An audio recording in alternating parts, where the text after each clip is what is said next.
What's up, called? Welcome to tonight. If you're here for the first time, a special welcome to you. But if you're joining us at any of our locations, I am so glad that you're here. My name is Landon. I am one of the leaders. And because I may not be there with you physically, can you do me a favor? Turn to someone near you and tell them he's really glad that you're here.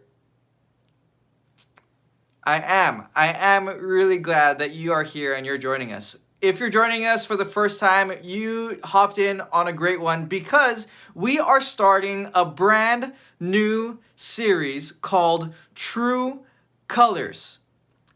Someone say True Colors.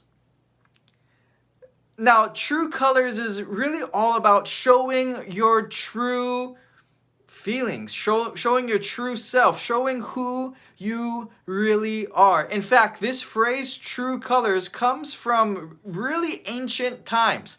I mean, these were times when transportation was really heavily relying on ships and sailing, and so it was a requirement that every boat that was sailing would have a flag that would represent their country's colors. It would show people who they are, and it would let them know, hey, they are okay to pass, because it would show them their colors.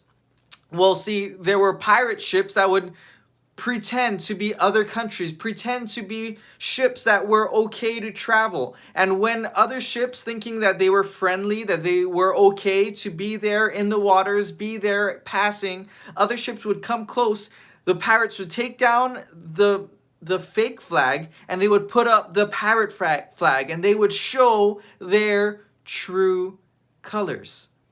And many people were deceived by the colors that they just saw from a distance, that when they got up close, they were shocked by the true colors. I don't know how many of you have experienced this firsthand. Maybe you were friends with someone for a while, and then you saw their true colors. Maybe it wasn't who you thought they were. Maybe you've experienced this with a teacher or an auntie or uncle, anyone in your life.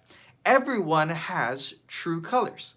And what we're talking about today is we want and we hope that the things that how we live our life matches what we do behind the scenes, matches our true colors. We want who we are to be our true color self. If that's what you want, someone yell, "Oh yeah."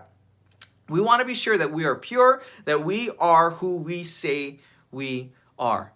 And because of that, today we're jumping in to the foundational theme of this whole series, and it's this idea of integrity. Now, if you don't know what integrity is, this is how we're going to explain it for the purpose of this message. Integrity is making sure that what we do behind closed doors matches what we do in public. I'm going to say that again. Integrity is what we do behind closed doors should match what we do in public.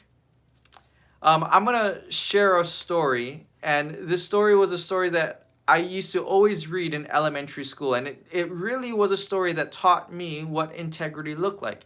Now, in a nutshell, the story starts with an emperor, and he was trying to find who's going to take over as the next ruler of this kingdom.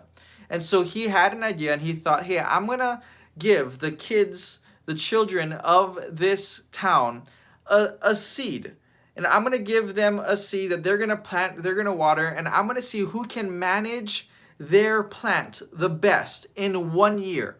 And they'll come back, they'll bring me the plant in a year, and whichever plant I feel represents the kingdom is going to get to rule and is going to get the keys to the kingdom and is going to be the next ruler.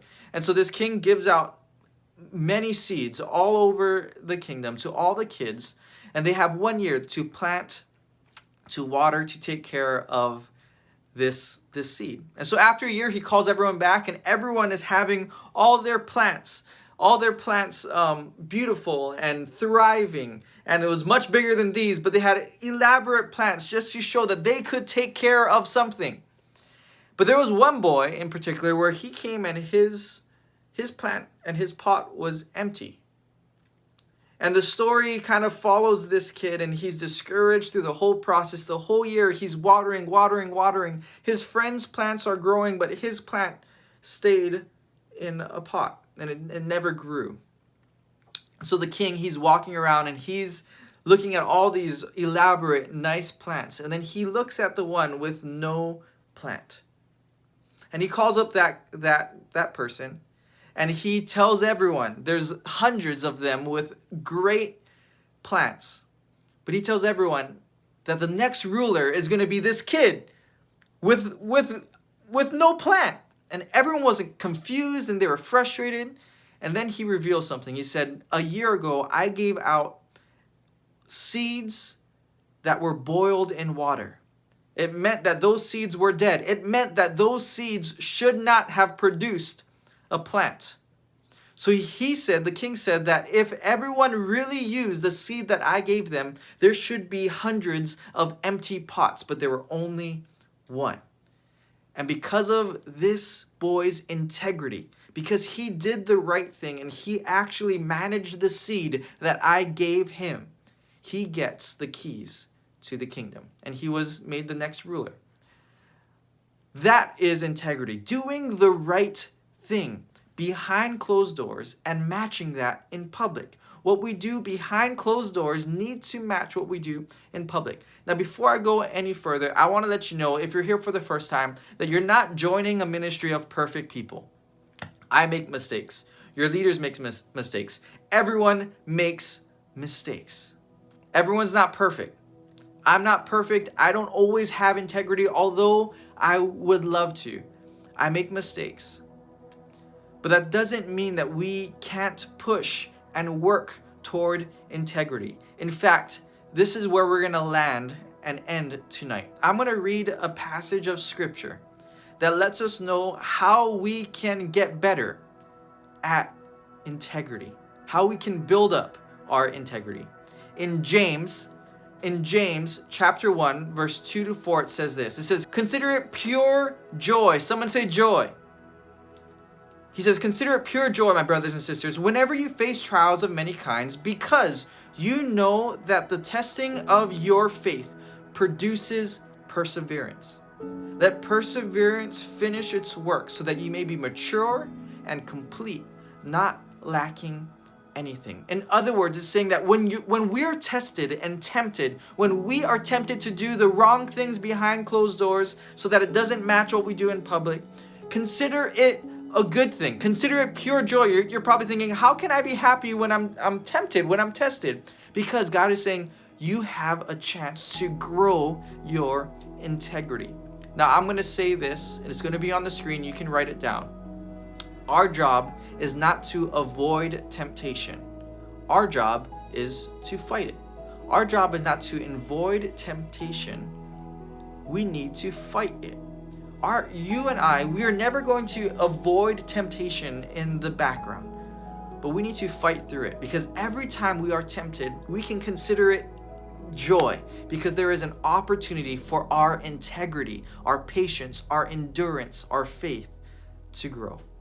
So tonight, we're going to end with an integrity test. Now, this test is just 3 questions that you can ask yourself to make sure that you are fighting temptation and you're growing toward integrity. Again, these questions are for you to help fight temptation and help you grow toward integrity. The first question, whenever you're about to do something, once you feel tempted to lie, to gossip, to do something, to fall back into a habit, whatever you're tempted to do, ask yourself, is this the best thing for me? And you got to be honest, is it the best thing for you? Most likely, if it's a temptation, it's not. Is this the best thing for me? The second question is this the best thing for others? Is this thing going to bring life to others, or eventually, if it's found out, is it going to bring hurt? Again, we're talking about the things behind closed doors. Integrity is making sure what's behind closed doors matches what we do in public. And so what you do behind closed doors, is that best for you? Is that best for other people? Or if the door's open, is it going to hurt people? The last question is it the best thing for your relationship with God? So is it the best for you? Is it the best for others? And is it the best for your relationship with God? If the answers are no, then start fighting. You got to fight that temptation and grow toward integrity. But if the answers are yes, then you know that you're living a life of integrity, because what you're doing behind closed doors matches what you want to do in the public.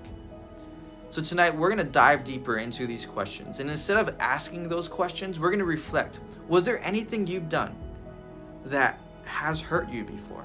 Was there anything you've done that has hurt others? And is there anything you've done that has hurt your relationship with God?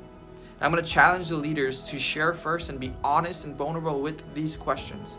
And we want to get deeper and we want to know, because we want to partner with you in prayer so that you are growing toward integrity and you're fighting temptations. So close your eyes and bow your heads as your called ministry leader comes up and closes in prayer.